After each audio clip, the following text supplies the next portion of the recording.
Graça e paz, amados irmãos, da parte do Senhor Jesus Cristo.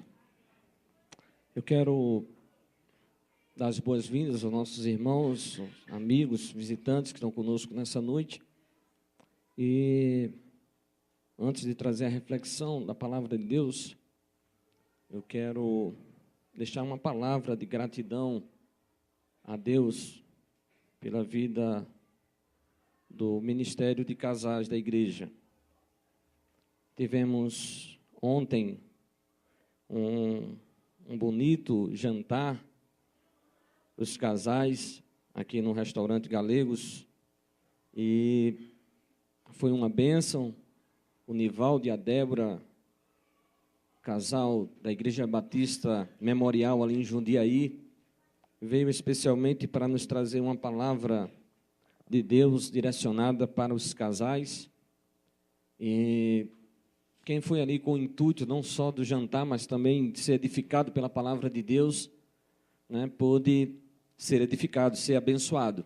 É bem verdade, né, que alguns, né, ficaram cutucando, né, o outro, né, ó, isso é para tu, hein, ó, isso é para você e tal. Mas, primeiramente, ao ouvirmos a palavra, ela deve nos atingir, né? Nós não precisamos estar cutucando o outro, né, para que ele perceba que Deus está falando com ele, porque Deus, quando fala, com certeza é inconfundível, né, a voz de Deus.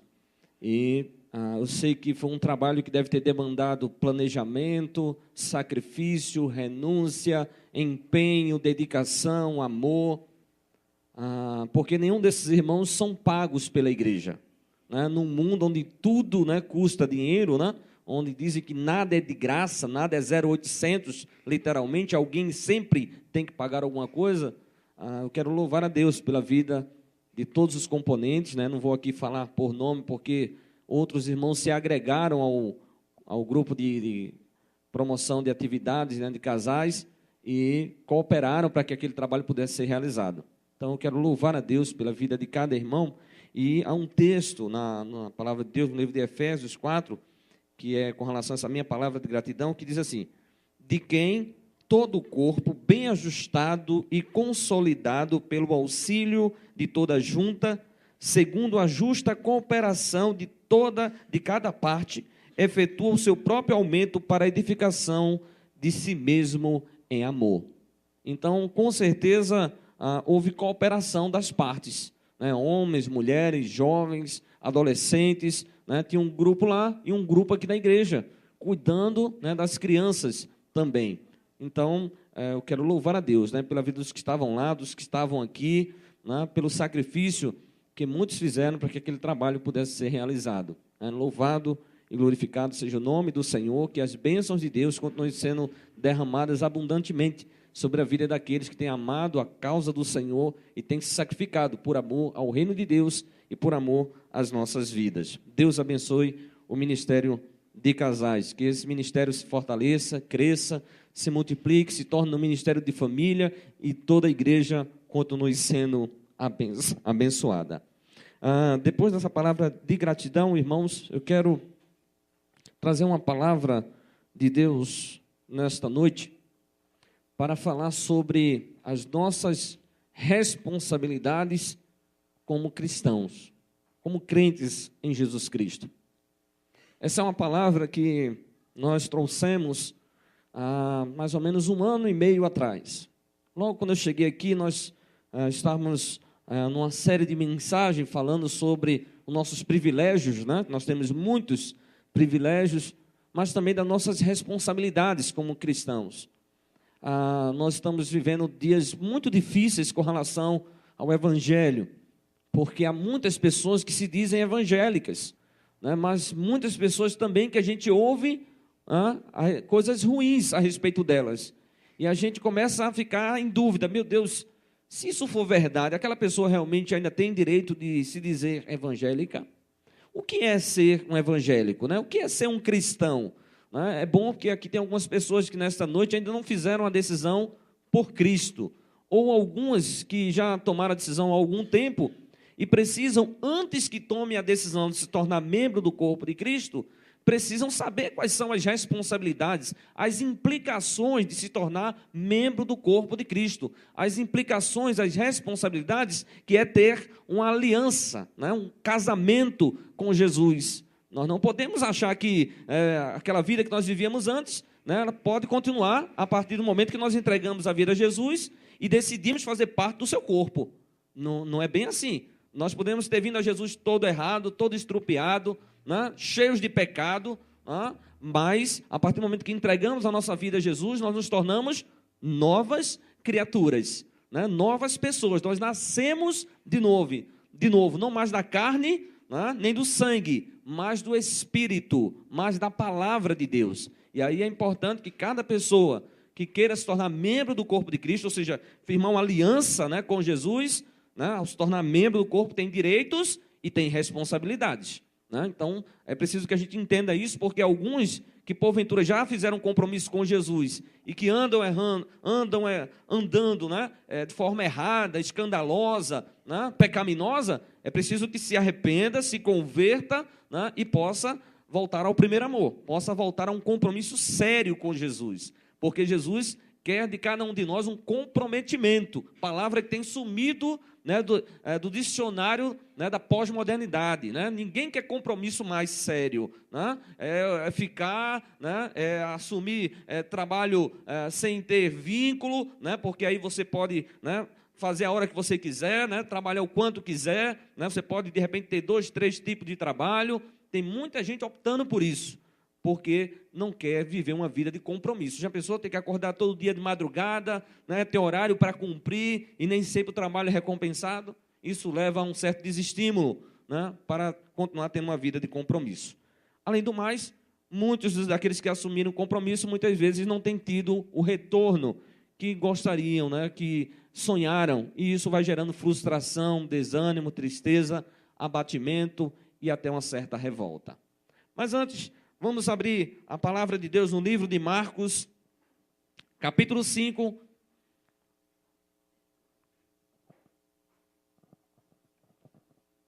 Nós vamos ler a partir do verso 18.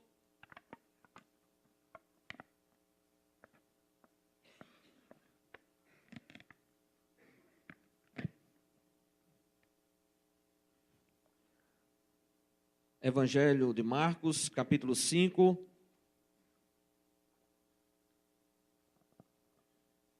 Versículo 18.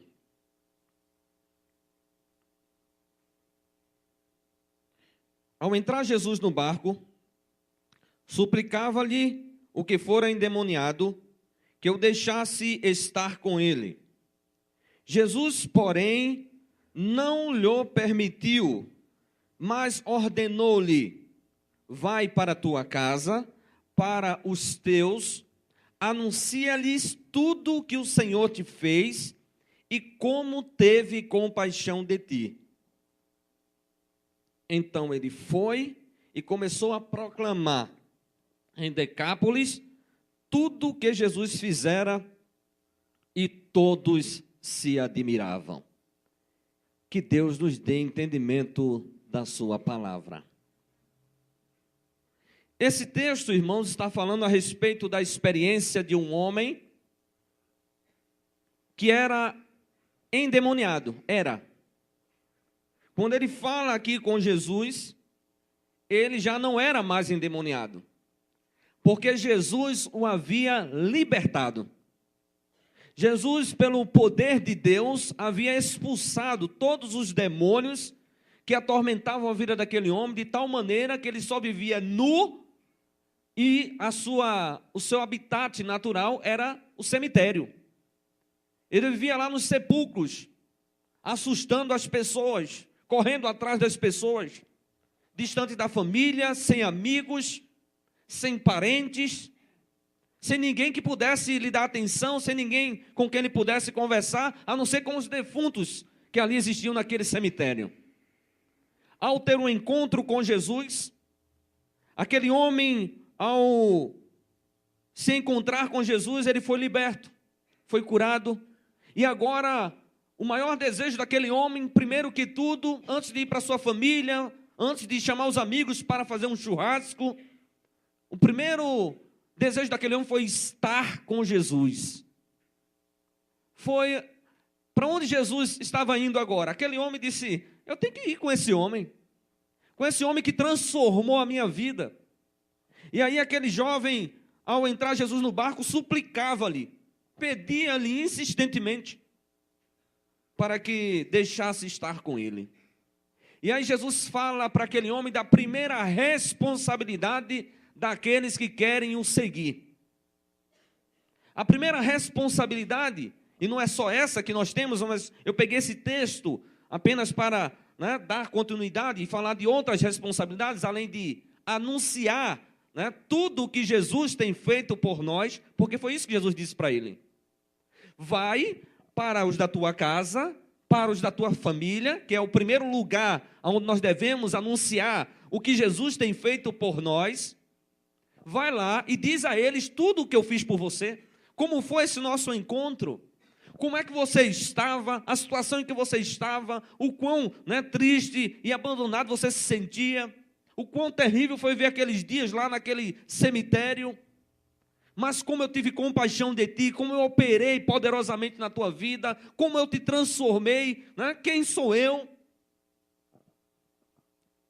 E aquele homem vai para os da sua casa e ele prega por todas as cidades por onde ele passa. E aí o texto aqui de Marcos diz que ele pregou em Decápolis, um conjunto de 10 cidades. Por onde ele passou, ele disse: olha, eu fui um endemoniado. Eu vivi nos sepulcros. Eu não tinha mais parentes, eu não tinha mais amigos. Ninguém se importava comigo, mas um homem chamado Jesus me libertou. E por onde ele contava esse testemunho, as pessoas se admiravam. Meus irmãos, ao aceitar Jesus, nós ganhamos muitos privilégios. Nós temos o privilégio de sermos chamados filhos de Deus. No Evangelho de João, capítulo 1, versículo 12, cadê a classe Nova Vida? Cadê os irmãos da classe Nova Vida? Levanta a mão aí. O pastor não vai pedir para você recitar o texto aqui não. Mas nós estamos lá com esse texto para guardar o nosso coração. Esse texto diz que aqueles que receberam Jesus, os que creram em Jesus, a esses foi dado o poder de se tornarem filhos de Deus. É um privilégio, irmãos. Nós antes éramos filhos das trevas, filhos do diabo, filhos do mundo, mas agora somos filhos de Deus, para a glória de Deus. É um privilégio. É um privilégio igual ao que o Senhor falou lá em Atos capítulo 1, verso 8, e recebereis poder ao descer sobre vós o meu espírito. Mas para vocês serem minhas testemunhas, falar de Jesus é preciso ter um encontro com Jesus. É preciso ter uma experiência com Jesus. Não dá para falar de Jesus sem conhecer Jesus, sem ter sido abençoado por Ele.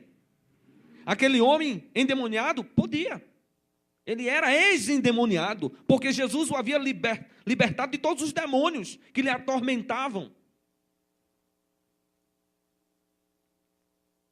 Nós temos algumas responsabilidades além dessa de anunciar Jesus. A primeira responsabilidade que eu listei aqui, ela não precisa ser necessariamente nessa ordem, é com base na visão de um pastor chamado Rick Warren. Esse pastor americano, ele já tem vários livros editados, e um dos livros que ele escreveu é Igreja com Propósito.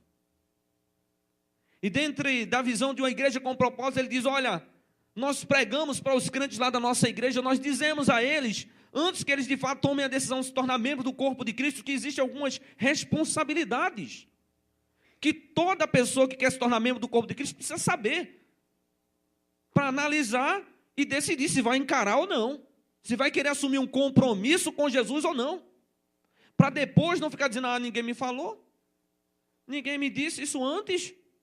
Nós não queremos iludir, enganar ninguém aqui, irmãos, porque essa igreja está primeiramente comprometida com o evangelho do nosso Senhor e Salvador Jesus Cristo. Todo o evangelho. Nós não estamos aqui para enganar você, dizendo: venha, que aqui é só bênção, só vitória, que aqui é só para você ser abençoado. Não, aqui você é chamado para ser abençoado, mas aqui também Deus, pela orientação da palavra dele, chama você para ser uma bênção. E aqui, irmãos, o primeiro tópico diz: Deus quer que eu seja membro de sua família. Porque esse negócio de ficar é para o mundo, irmãos. Né? Eu fico com uma hoje, fico com outra amanhã, eu frequento uma igreja outra, frequento outra amanhã, frequento outra no outro domingo. Não, meu filho, você tem que decidir onde é que você quer, né, fazer parte do corpo de Cristo. Eu nunca vi por aí, a não ser no filme Família Addams, né, uma mão. Lá no filme da família Addams, eles botaram só uma mão, né? Tem um personagem lá que é só a mãozinha lá, né? Mas eu nunca vi, na verdade, algum membro por aí andando sozinho, algum pé andando só. Diz que lá, né, para o lado do Nordeste, tem a lenda da perna cabeluda. Eu nunca vi esse negócio, só a perna cabeluda. A mula sem cabeça. Eu nunca vi membro do corpo, né, ou parte do corpo andando sozinho por aí, irmãos. Você já viu? A não ser nos contos, né, da carochinha, no folclore popular. Meu irmão, quem se torna crente em Jesus Cristo é chamado a se tornar membro da família de Deus. Deus quer que nós sejamos membros de sua família. A Bíblia diz que seguir Jesus não é somente uma questão de crer. Não basta apenas você abrir a boca e dizer que crê em Jesus. É preciso pertencer também à família de Jesus. No livro de Atos, no capítulo 16, versículo 33, fala da experiência do carcereiro lá de Filipos. É interessante que esse homem, né, que foi ali evangelizado por Paulo e Silas, né, o qual eles tinham arriado a madeira, né, tinha os chicoteados, né, tinha batido neles. Paulo e Silas, nem por causa disso, deixou de falar para eles de Jesus. Deixou de falar para ele e para sua família. E no capítulo 16, verso 33, diz: naquela mesma hora da noite, cuidando deles, lavou-lhe os vergões dos açoites, a seguir foi ele batizado e todos os seus. O batismo, meu irmão, é uma das formas das quais você pode ser introduzido como membro da família de Deus. Na Igreja Batista, por exemplo, nós temos o batismo mediante profissão de fé, onde cada pessoa que um dia disse que entregou a vida a Jesus, né, que confessou Jesus com a sua própria boca, né, que disse que se arrependia dos seus pecados, que a partir daquele dia queria viver para Deus, né, que queria firmar uma aliança com Jesus. Pronto, essas pessoas são convidadas a se prepararem para o batismo. E o imprescindível para que você seja batizado é se você crer em Jesus de todo o seu coração. Isso é o item básico, necessário. O principal. Esse não pode faltar na sua profissão de fé. Porque o pastor pergunta: você crê em Jesus como seu Senhor e Salvador? Ou seja, Ele é quem manda na sua vida e você procura obedecê-lo, e você crê que Ele sempre vai lhe salvar? Se o candidato responder sim, pronto, ele é aprovado. Agora, mediante isso, a Igreja Batista, além do batismo, mediante profissão de fé, né, e um compromisso voluntariamente, espontaneamente falado perante a igreja, né, que quer um compromisso sério com Jesus, nós temos carta de transferência. A carta de transferência é quando o irmão vem de uma outra igreja batista, onde lá ele tenha sido batizado mediante profissão de fé, mediante estar em comunhão com a igreja, com o pastor, com os irmãos, né, ele possa vir para a nossa igreja, começa aqui a frequentar, e com o tempo ele peça para se tornar membro dessa igreja. Aí essa igreja diz: de onde é que o irmão está vindo? Ah, eu estou vindo da Igreja Batista lá, Memorial de Jundiaí, por exemplo. E aí, nós aqui deliberamos na Assembleia que manda-se pedir a carta de transferência do irmão lá na Igreja Batista em Jundiaí. Nós que fazemos da PIB Cajamar, queremos pedir a carta do irmão Nilson Firmino, né, que está participando aqui conosco já há tantos meses, né, tem dado um bom testemunho, está em comunhão conosco, né, queremos pedir a carta de transferência do irmão. Se o irmão saiu em paz, na paz, lá da Igreja Batista Memorial de Jundiaí, então o pastor lá vai emitir a carta, num culto de assembleia, vai deliberar que seja enviada a carta de transferência do irmão.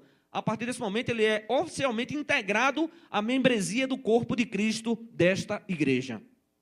Uma outra situação que você pode se tornar membro do corpo de Cristo, aqui nesta igreja, é quando você vem de outra igreja de fé e ordem diferente. Ou seja, você vem de uma outra igreja que não é batista, né, que não tem uma doutrina bíblica e de acordo com a fé batista. Então, o que é que você faz? Você vem para um culto administrativo, que é o segundo domingo de cada mês, pela manhã, no domingo pela manhã, e aqui você se levanta perante a igreja e diz: Peço a palavra, eu quero pedir à igreja que me aceite como membro dessa igreja. Meu irmão, porque enquanto você não tomar essa decisão, você é apenas um congregado, ou seja, você é alguém que está só num relacionamento que não quer compromisso com Jesus. A partir do momento que você toma a decisão de se tornar membro do corpo de Cristo, você está dizendo assim, olha, eu quero assumir, né, eu quero ter os meus direitos, mas também estou pronto a cumprir com os meus deveres.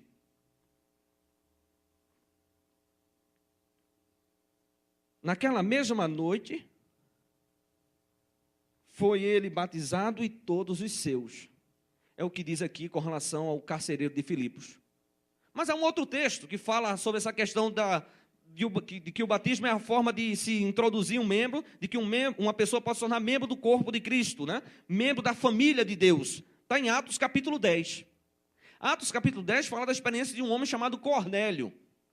A partir do verso 47, Cornélio e toda a sua família, mesmo Cornélio já sendo um homem bom, que dava esmola, de contínuo orava a Deus, Deus enviou Pedro lá e Pedro testemunhou de Jesus, falou de Jesus para Cornélio e sua família.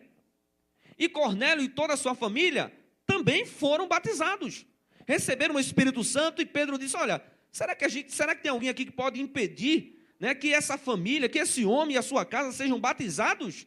Pois nós estamos vendo que eles estão recebendo o Espírito Santo, assim como nós recebemos lá no dia do Pentecostes. E aí foi batizado Cornélio e toda a sua casa.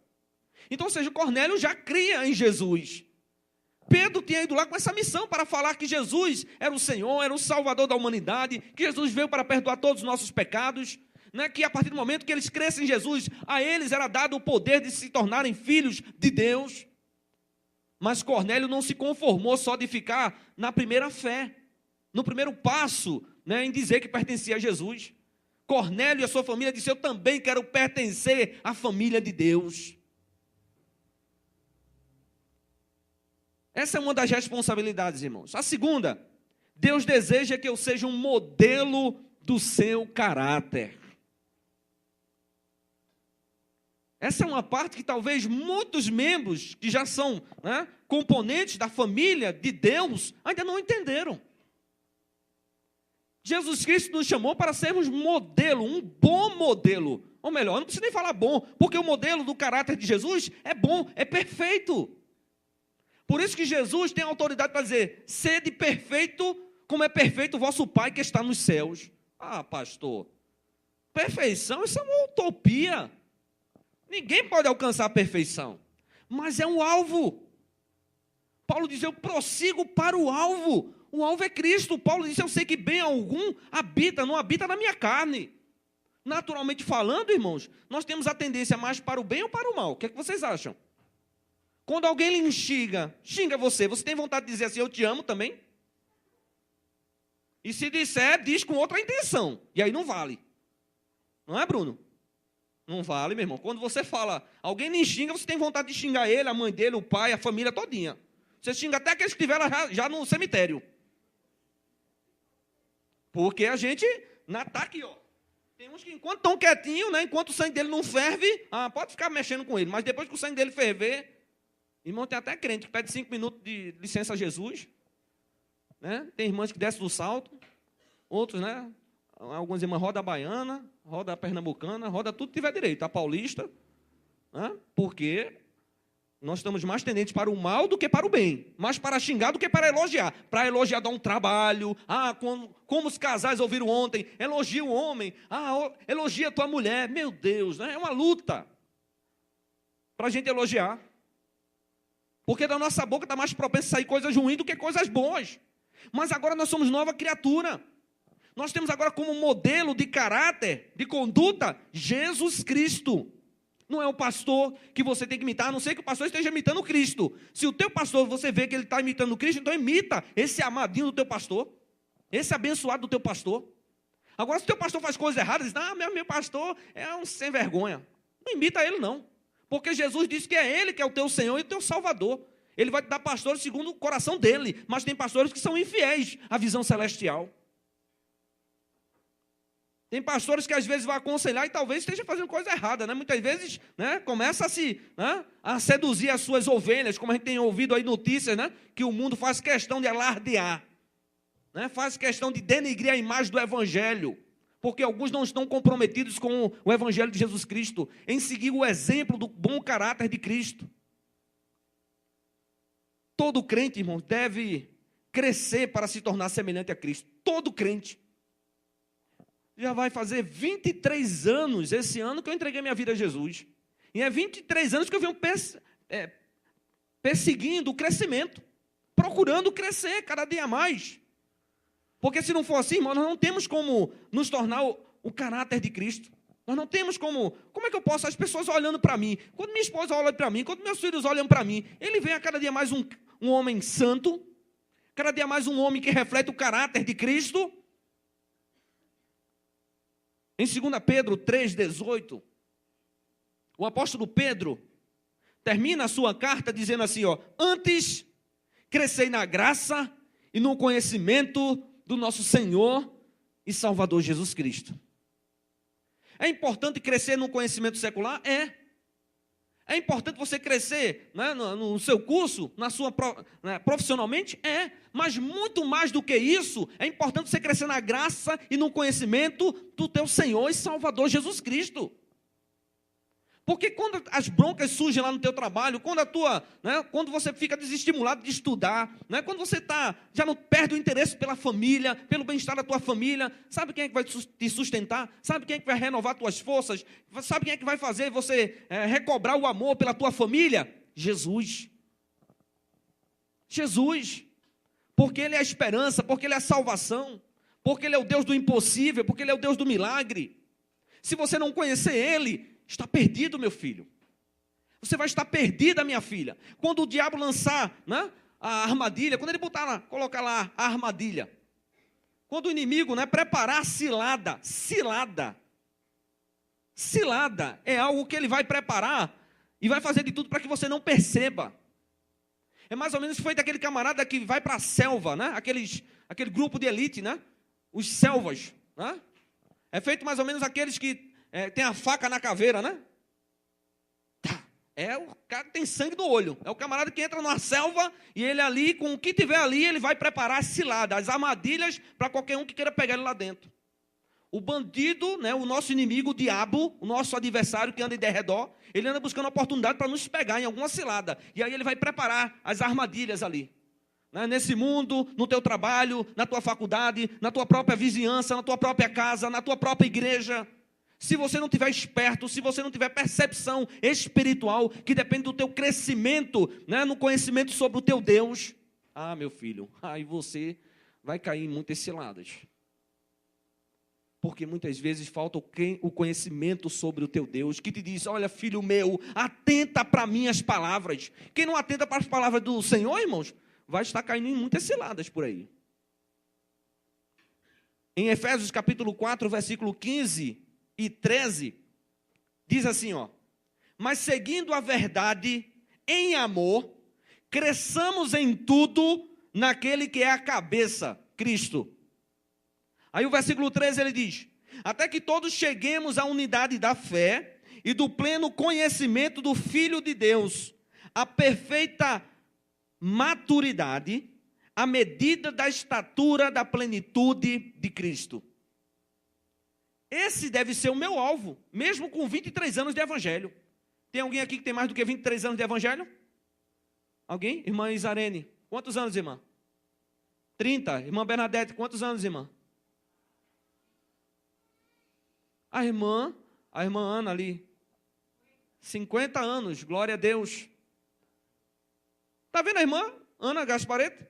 Ela precisa continuar buscando a medida da plenitude e da estatura completa de Cristo, até chegar a um status de perfeita mulher, de mulher, né, pura, perfeita, né, completamente agradável a Deus. Ela ainda não alcançou esse patamar. Eu ainda não alcancei esse patamar. A irmã Isarene, a irmã Bernadette, com 30 anos, também ainda não alcançou. Será que alguns de nós, irmãos, temos a presunção de acharmos que nós já somos, né? Eu tenho muita fé em Jesus. Meu filho. Você tem muita fé em Jesus? Pastor, eu penso no homem de fé, sou eu. O que tem de crente por aí abrindo a boca para dizer isso? O que tem de irmãs abrindo a boca para... pastor, mas eu tenho muita fé em Deus. Você vai ter que provar isso mediante o teu caráter, mediante a tua conduta, mediante o teu porte. Porque nós temos como alvo objetivo ter um modelo do caráter de Cristo. Até que todos cheguemos à unidade da fé e do pleno conhecimento de Deus. Se nós já temos, de fato, um modelo do caráter de Cristo, irmãos, por que nós muitas vezes nós não conseguimos ter unidade entre nós? Me respondam essa. Por que nós muitas vezes dizemos que estamos, temos muita fé? Ah, pastor, eu sei que Deus me ama muito. Agora você, em contrapartida, tem já o modelo, você já tem o caráter de Cristo na sua vida? E por que nós não conseguimos muitas vezes ter unidade de fé, de propósito, de objetivo? Porque nós ainda não estamos na medida da plenitude de Cristo. Porque nós ainda carecemos daquela oração que Jesus fez, dizendo: Pai, eu peço que tu tenha misericórdia desses meus filhos, dos que estão agora como meus discípulos, por aqueles que ainda haverão de crer em mim. Porque eu espero que eles possam ser um comigo, assim como eu e tu somos um, Senhor. Para que o mundo creia que tu me enviaste. Esse povo aí precisa ser um comigo, precisa ter unidade. Jesus estabeleceu um padrão para seguirmos, irmãos. É isso mesmo. Você que está prestes a tomar a decisão de se batizar, você que ainda não tomou a decisão, saiba que Jesus nos convida a seguirmos o padrão que Ele estabeleceu. Não é o que a igreja, o que o pastor estabelece, é o que Jesus nos estabelece na sua palavra. E ele diz assim em 1 Pedro 2,21, você pode testificar, você pode acompanhar aí na sua Bíblia. Irmão, porque o evangelho não é coisa fácil mesmo, não. Talvez o evangelho que você esteja vendo na TV, aquele programa que você vê toda semana, aquele da internet, dos rádios, o rádio pouco se ouve agora, mas internet, o programa que você está vendo lá na sua TV, que agora tem canais de TV que são diários, tem se pregado um evangelho muito fácil, irmãos, um evangelho só de bênção e de vitória, e de cura e de milagre, e de que você determine, e que você estabeleça. Peraí, escute aí. Primeiro Jesus, quando chamou cada um de nós, ele disse: olha, eu vou tirar o fardo pesado de vocês, vou aliviar vocês vão encontrar descanso para vossas almas. Mas ele diz lá em Mateus 11:29, aprendam de mim. Aprendam de mim. Porque ele diz aqui, em 1 Pedro 2:21, Pedro diz: para isto fostes chamados, porque também Cristo padeceu por vós, deixando para vocês o exemplo para que sigais as suas pisadas. Jesus veio, sofreu, em tudo foi tentado, mas sem pecado. Quando injuriaram ele, vocês ouviram, já leram algum texto na Bíblia que Jesus rogou praga contra alguém? Vocês já ouviram lá quando Jesus estava lá, crucificado? Que um bandido zombava dele, escarnecia dele. Vocês viram Jesus orar e dizer assim: Pai, fulmina essa praga aqui, Senhor. Vocês viram? Jesus não é abrir a boca, irmãos. Um outro bandido foi dizer: cala a boca, sem vergonha. Tu nem temes a Deus estando nessa mesma condenação? O outro bandido foi que defendeu Jesus. Quando Pilatos, as pessoas vinham para acusar Jesus, Pilatos disse: tu não estás vendo quantas testemunhas falsas têm se levantado contra ti? Tu não falas nada? É como Isaías disse, irmãos, ele foi levado como uma ovelha muda para o matadouro, mas ele não abriu a sua boca. O povo lá, e aí, tu não és o filho de Deus, desce daí agora, salva-te a ti mesmo. Salva também aqui, esses bandidos, salva aqui também esse povo aqui. Irmão, você acha que Jesus não tinha poder, irmãos, de pedir ao Pai que mandasse fogo do céu e consumisse todas aquelas pragas, irmão, que estavam ali, zombando dele, escarnecendo dele? Tinha. Mas sabe qual foi a palavra que saiu da boca de Jesus? Pai, perdoa, porque eles não sabem o que fazem. É nesse contexto, irmãos, que Pedro está escrevendo aqui e está dizendo: olha, Jesus veio, padeceu por nós, deixando para nós o exemplo, para que nós sigamos as suas pisadas. Porque Jesus é o nosso modelo, irmãos. É o nosso referencial. Ah, mas o irmão lá me tratou mal. E quem disse a você que aquele teu irmão aqui é o teu modelo, meu irmão? É Jesus. Você está olhando para quem? Para o teu irmão? O teu irmão pode dar lugar ao diabo a qualquer momento. O teu irmão pode pender para a esquerda ou para a direita. Não olha para esses que estão pendendo para a direita nem para a esquerda, para aqueles que estão dando lugar à carne. Olha para quem está dando lugar ao Espírito. Olha para quem é consagrado. Cola naquele que naquele que quer ser bênção. Tem alguns que só querem estar murmurando. Você vai colar nele, você vai virar um murmurador também. Nós temos um bom padrão para seguirmos, que é o de Cristo. Um bom padrão foi o que Paulo desejou que Timóteo buscasse a cada dia. Paulo, mentor do jovem pastor Timóteo, na sua primeira carta, capítulo 4, versículo 12, Paulo escreve a Timóteo e diz assim, ó: torna-te padrão dos fiéis. Não é dos tronchos, dos errados, não. Torna-te padrão dos fiéis. Aí ele diz, na palavra, no procedimento, no amor, na fé e na pureza. O que Deus deseja de nós, irmãos, é que nós sejamos modelo do seu caráter. Você já pensou ser um padrão entre os fiéis? Ser um padrão entre os tronchos é fácil, irmãos. Qualquer coisinha de boa que você faça, já se destaca. Mas você já pensou você ser um padrão, um bom padrão entre os fiéis? Um bom referencial entre os fiéis?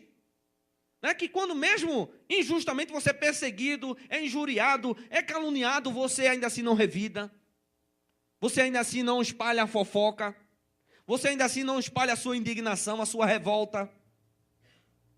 Ah, meus irmãos, Jesus nos chama para um grande comprometimento. Isso faz parte da nossa responsabilidade como cristão. É bem verdade, se alguns não estão dispostos a assumir essa responsabilidade, então você não deve tomar a decisão de se tornar membro do corpo de Cristo, não. Se você já tomou a decisão de se tornar membro do corpo de Cristo, você só tem duas saídas agora. Ou se arrepende e se converte dos seus maus caminhos e procura seguir o modelo do caráter de Cristo, ou então, como diz o Capitão Nascimento lá para os seus soldados, né? Pede para sair, meu filho. Porque aqui não é casa de mãe Joana, como, me desculpe se tiver alguma Joana aqui, né? Tem uma expressão popular que diz assim, que casa de mãe Joana é casa onde todo mundo faz o que quer, chega a hora que quer, faz o que bem quer e entende. Essa é o que quer dizer casa de mãe Joana, né? Essa expressão popular. A igreja do Senhor Jesus não é casa de mãe Joana, muito menos a igreja batista de Cajamar. Alguns podem continuar aí pecando, aprontando poucas e boas, mas enquanto o próprio Senhor não executar a justiça sobre ele, ele pode continuar pecando, mas por causa da misericórdia do Senhor, da longanimidade, da benignidade, da bondade do Senhor. Mas tem alguns aí que já estejam postos, o machado já está posto à raiz dele, e ele não percebeu ainda, o Senhor está a ponto de cortá-lo do seu corpo. Imagine, se tiver algum membro do seu corpo que der a gangrena. Você sabe o que é a gangrena, né? É uma doença, né, infecciosa, que se ela não for, né, imediatamente tratada, ela pode levar você a óbito, à morte, meu filho, a bater a caçuleta. E aí, o que acontece? Quando o nosso irmão Moisés, que eu espero em Deus um dia ele possa vir aqui dar esse testemunho, né, ele sofreu uma furada no pé, e ele é uma pessoa diabética, ele é uma pessoa que tem, né, alguns problemas de saúde associados à diabetes também, pressão alta, problema de pressão, e ele não cuidou desse pequeno furo que ele levou no pé. E esse furo foi infeccionando, e tinha uma grande e enorme ferida no seu pé. Aquele jovem, depois de muitos dias sofrendo, foi no hospital. E lá no hospital, quando o médico olhou, onde a nossa irmã Simone trabalhava, que é uma enfermeira, experiente de muitos anos, o médico olhou e disse, temos que amputar o pé desse homem. A Simone ligou para mim e disse, pastor, vamos orar, que nosso irmão Moisés está na sala de cirurgia e o médico está querendo cortar o pé dele. Eu disse, meu Deus, só tu, Senhor, podes operar um milagre. Não importa se Moisés errou, se ele pecou, né, se ele foi negligente com o cuidado com o corpo dele. Tem misericórdia daquele homem, Senhor. Era um homem já, né, mais dos seus 40 anos, desempregado, esperava ainda poder arrumar um emprego, né, poder ajudar a manter a sua família. Eu disse, Senhor, como é que vai ser, Senhor, se aquele homem perdeu o pé, onde é que ele vai mais arrumar emprego, Senhor? Tem misericórdia, Pai. E aí Deus foi, né, ali, a irmã interviu e disse, olha, doutor, por que o senhor não faz uma raspagem e depois, né, daqui a amanhã ou daqui a 48 horas a gente, né, analisa de novo e tal. E aí eu sei que o médico atentou, de alguma forma, para a palavra ali daquela enfermeira e 24 horas depois foi olhar novamente, tinha tido alguma melhora, 48 horas, né, teve alguma outra melhora e chegou ao ponto de ser liberado do hospital. E aí o médico, depois de alguns dias, aquele pé veio infeccionado de novo, aquele irmão voltou para o hospital, o médico disse, agora temos que cortar. E de alguma forma Deus foi sempre intervindo ali, e aquele homem acabou saindo do hospital e ficou sendo tratado em casa pela irmã Simone. Ele continua ainda com os 2 pés, irmãos. Mas aquele homem ficou a ponto de perder o pé, porque o médico disse, olha, já está dando a gangrena aqui. E se esse mal for subindo, vai levar esse homem a óbito. E em vez da morte, não é melhor ele ficar sem um pé ou sem metade da perna do que ele vir a óbito? Então, irmãos, há doenças que talvez estejam no meio do corpo da gente, no meio do corpo de Cristo, e ainda não foram detectadas. Ou alguns já foram detectadas e até o momento estão sendo tratadas. Deus está tentando, colocar antibiótico ali, está tentando colocar, medicação ali para que aquela infecção seja, tratada ali, seja bloqueada, seja sanada, mas alguns continuam dando lugar ao pecado, dando lugar ao mal, e aí a gangrena do pecado vai tomando conta, não só daquele pé, não só daquela mão, não só daquela mente, mas de todo aquele corpo, e vai chegar ao ponto de levar esse irmão a óbito. Alguns vão morrer espiritualmente, vão estar no corpo de Cristo e vão estar mortos espiritualmente, e Deus, irmão, não quer nenhum morto no meio do corpo dele. Você não vai querer nenhum membro do seu corpo morto. Com certeza você precisa de todos os seus membros ativos. E Deus também quer que os membros do corpo dele estejam ativos, sejam úteis para o seu corpo. E quando um membro do nosso corpo, o mais difícil que seja tomar essa decisão, parar, ele deixar de funcionar, deixar de o sangue poder correr nos seus membros, naquele membro, nós tomamos a dura decisão de dizer, doutor, pode cortar. Doutor, pode amputar. Por mais difícil que isso seja, entre perder a vida e perder aquele membro, nós tomamos essa decisão radical, dura e difícil de ter que amputar determinado membro do nosso corpo. Assim também é com a igreja de Cristo. Porque nós somos chamados para ser o modelo do caráter de Cristo.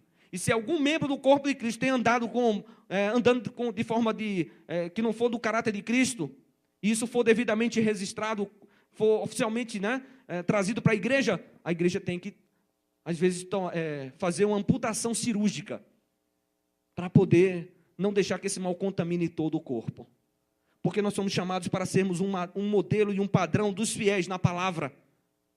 Como é que anda a tua palavra, meu irmão? Como é que anda o teu procedimento? O teu amor? Quantas mensagens de amor você já ouviu aqui para amar? Quantas mensagens Deus aqui já nos tem falado, irmãos, com relação à fé. Creia tão somente em Deus, na palavra dEle, nas promessas dEle, espera tão somente no Senhor. Por que você está entrando por atalhos? Por que você está pegando, fazendo arrumadinhos, um jeitinho aqui ou ali, para comprar aquele carro, ou para comprar aquele imóvel? Não aceite adulterar o teu contra-cheque em nome de Jesus, porque o teu Senhor é o dono do ouro e da prata. Não aceita alterar os teus valores para mais, para você poder comprar aquele carro, porque isso vai ser uma maldição na tua vida. Porque nós somos chamados para ser um modelo do caráter de Cristo, e com Cristo não tem arrumadinho, não tem jeitinho brasileiro. Isso é um jeitinho do diabo muitas vezes, para te levar para uma cilada de perdição. Essa é uma responsabilidade, irmãos. Uma outra, Deus quer que eu seja ministro da sua graça. Há quantos anos você está aqui na igreja? Nós precisamos dizer a todos aqueles que já são parte do corpo de Cristo e aqueles que ainda vão ser. Você é chamado para servir. Nós somos chamados para servir, irmãos, no corpo de Cristo. Ninguém é chamado para se tornar membro da família de Deus apenas para ser abençoado. Lembra de Abraão? Sempre a gente está citando aqui Abraão, Quando Deus disse, olha, sai da tua terra, da tua parentela, e vem para uma terra que eu te mostrarei, eu vou engrandecer o teu nome, vou te abençoar de todas as maneiras, vou abençoar quem te abençoe, vou amaldiçoar quem vier, quem se atreva a te amaldiçoar. O Senhor disse, olha, eu vou engrandecer o teu nome, mas no teu nome, no nome da tua família, serão abençoadas todas as famílias da terra. Deus disse para Abraão, se tu uma bênção, Abraão. Abraão, com todas as bênçãos que eu vou te dar, tu tens que ser bênção para os outros, Abraão. Irmão, se tornar membro do corpo de Cristo, da família, de Deus, é se colocar nas mãos de Deus e dizer, Senhor, como é que eu posso ser útil ao teu reino, Senhor? Como é que eu posso ser bênção, Senhor, para os meus irmãos? Porque Deus não está aqui, irmãos, a não ser pela presença de cada um de vocês. Deus se reflete a imagem e semelhança de Deus através dos teus irmãos. Então, como é que eu posso servir a Deus? Servindo aos meus irmãos. Servindo uns aos outros, irmãos. Cada crente deve procurar servir uns aos outros. Deus espera que usemos dons, talentos, oportunidades que Ele nos dá para abençoar o outro. O dom vem de Deus, é um presente. O talento vem de Deus. As riquezas vêm de Deus. O trabalho vem de Deus. A saúde, a vida vem de Deus. Tudo isso Deus nos dá para que nós sejamos bênção para os outros. Como foi bom, Luiz, a gente está ali. Mas você ali correndo para um lado, correndo para o outro, junto com outros irmãos, junto com outros, que a gente chega lá, opa, para aqui, peraí, vamos tirar logo essa foto aqui, a foto do Love, para aqui e tal, e sorriam, peraí, deixa eu conferir aqui se ficou boa. o cuidado, o zelo, a preocupação de servir e servir da melhor forma possível. Em 1 Pedro capítulo 4, verso 10, 1 Pedro 4, 10, diz assim: servi uns aos outros, conforme o dom que cada um recebeu, como bons dispenseiros da multiforme graça de Deus. Eu tenho uma boa notícia para dar para toda a igreja aqui. Todo mundo recebeu algum dom. Todo mundo. Sem exceção. Todo mundo tem pelo menos um dom. Você pode até não saber qual é o seu dom ainda, mas todo mundo aqui recebeu, nem que seja um dom. Alguns receberam mais de um dom. Mas todo mundo recebeu o dom. Agora, sabe para que Deus te deu esse dom? Sabe para que Deus te deu esse talento? Sabe para que Deus te dá essas oportunidades? Para você ser bênção, querido. Para você servir, minha querida. E você não pode ficar esperando que os outros lhe procurem. É você que tem que se ofertar diante do altar de Deus. Paulo escreve aos Romanos e diz: eu rogo pela compaixão de Deus que vos apresenteis a Deus como sacrifício vivo, santo e agradável ao Senhor. Apresente-se diante de Deus. Eis-me aqui, pastor. Que queres tu de mim? Onde é que tem uma família para eu visitar? Onde é que tem uma pessoa para eu ajudar, pastor? Conte comigo. Ah, meu querido, você sabia que tem vários irmãos aqui que precisam de ajuda?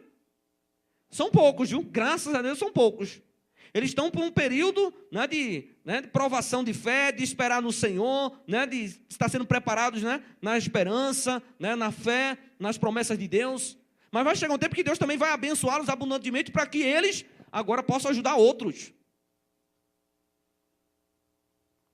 Em João 12, 26, aí foi o próprio Jesus que disse: se alguém me serve, siga-me. E onde eu estou, ali estará também meu servo. E se alguém me serve, meu Pai o honrará. Amém, igreja? Quando você serve alguém, você está servindo a Deus. É como se você estivesse servindo a Deus. E se você está servindo com amor, se você está servindo com alegria, se você está servindo com a melhor das boas intenções, para ajudar alguém realmente, com desprendimento, às vezes até com sacrifício, o nosso Pai Celestial é quem nos recompensará. Porque não adianta ajudar também como os fariseus. Os fariseus, os escribas faziam assim, ei, eu vou ajudar aqui, viu? Vou dar uma esmola aqui, Era mesmo assim que aqueles sem vergonhas faziam. Aí Jesus, lá em Mateus 23, vai arriar a lenha, irmãos. Vai arriar a madeira neles. Ai de vocês, escribas e fariseus, hipócritas. Vocês estão fazendo os atos de justiça de vocês para ser elogiados pelos homens? Vocês estão fazendo de público para ganhar aplauso? Vocês estão orando em pé nas esquinas? Jesus, tu és bom, maravilhoso. Não estranhe não quando você passar aqui em Jordanésia e ver alguns orando nas esquinas. Estão como fariseus e escribas, irmãos. Sabe qual a orientação de Jesus? Vai para a tua casa, entre no teu quarto, fecha a porta e teu Pai que vem em secreto, Ele te recompensará. Quando você der com a mão esquerda, não permita nem que a tua direita saiba. Quanto mais que você fique tocando trombeta, anunciando, dizendo quem você ajudou. Tem irmãos aqui nessa igreja que ajudam e não querem nem que a gente divulgue, nem que a gente diga o nome deles aqui na frente. Às vezes, o pastor é meio teimoso, e contradiz o irmão, porque a palavra de Deus diz: a quem honra, honra. Quem é digno de honra tem que ser honrado, irmãos. O que o irmão não quer é que ele não pode tomar iniciativa. O pastor pode dizer lá que foi eu que ajudei, viu? Tá certo, meu irmão. Você tem que ficar dizendo: não quero que diga nada, não. Se o pastor tomar uma iniciativa e entendeu que isso é para a bênção, é para a glória de Deus, que isso pode motivar outros a também ajudarem, então o pastor tomou essa decisão, foi na dependência de Deus, então aceite. Porque é importante realmente que alguns que merecem ser honrados, sejam honrados mesmo, que diga-se o nome, dê nome aos bois, diga-se de quem está vindo a bênção, quem foi que realmente abençoou a igreja, quem abençoou tal família ou tal irmão. Nós somos chamados para servir, irmãos. Em Mateus, no capítulo 20, versículo 26 ao 28, Tiago e João, certa feita, estavam brigando entre si. Eram discípulos de Jesus, e estavam dizendo: Senhor, no dia que tu voltar lá na glória, que eu Tiago, e eu, João, possamos ficar à tua direita e outra à tua esquerda. Começaram a querer lugar de destaque, irmãos, no reino.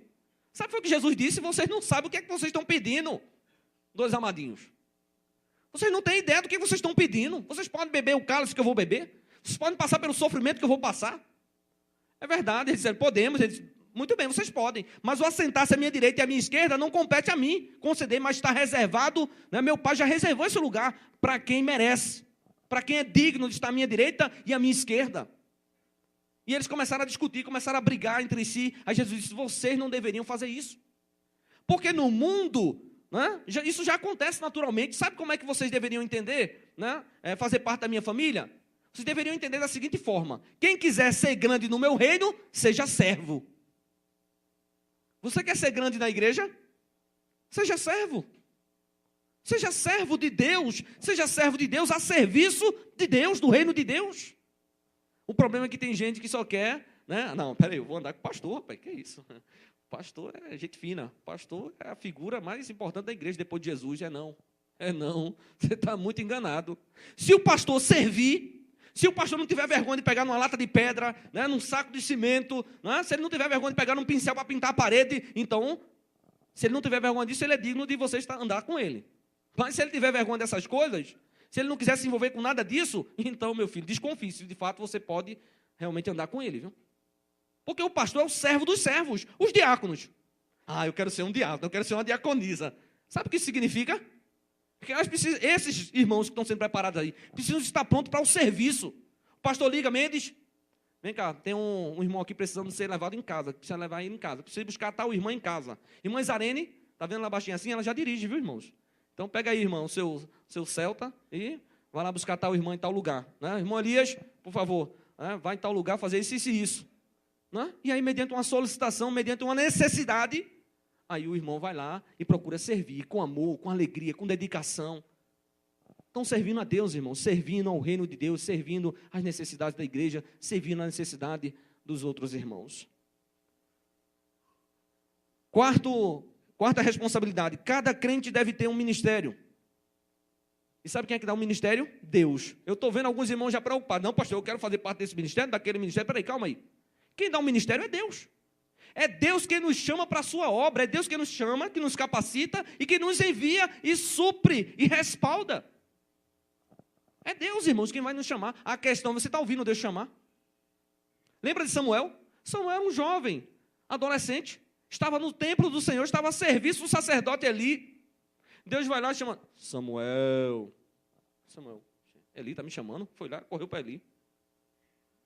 Chamou meu Senhor. Não, Samuel, não te chamei, vai embora te deitar.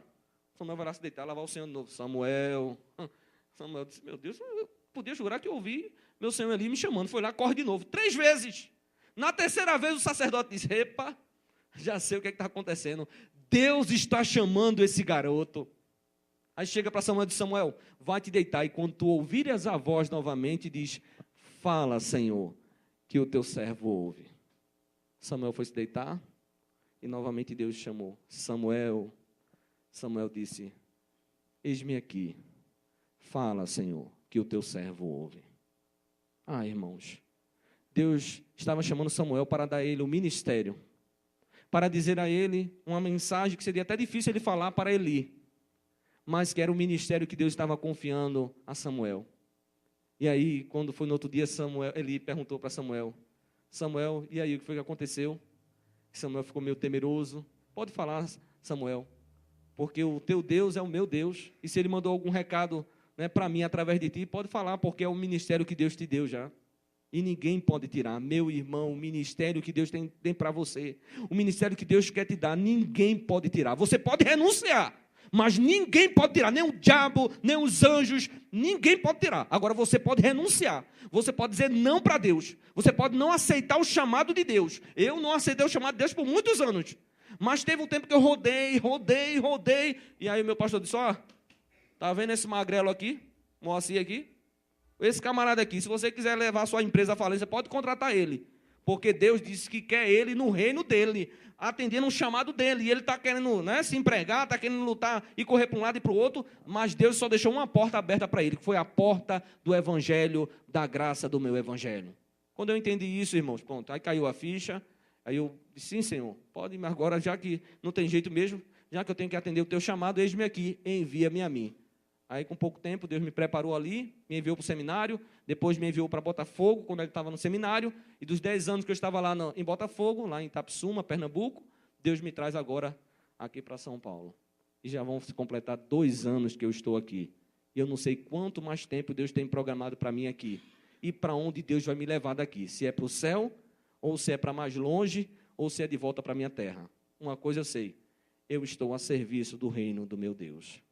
Porque eu sei que eu tenho um ministério. O ministério de pregar a palavra dEle. O ministério de ensinar a respeito do amor dEle. Você sabe qual é o seu ministério? Você sabe qual é o ministério que Deus tem lhe confiado? O primeiro de todos é testemunhar de Jesus. Você recebeu o poder de Deus sobre a sua vida.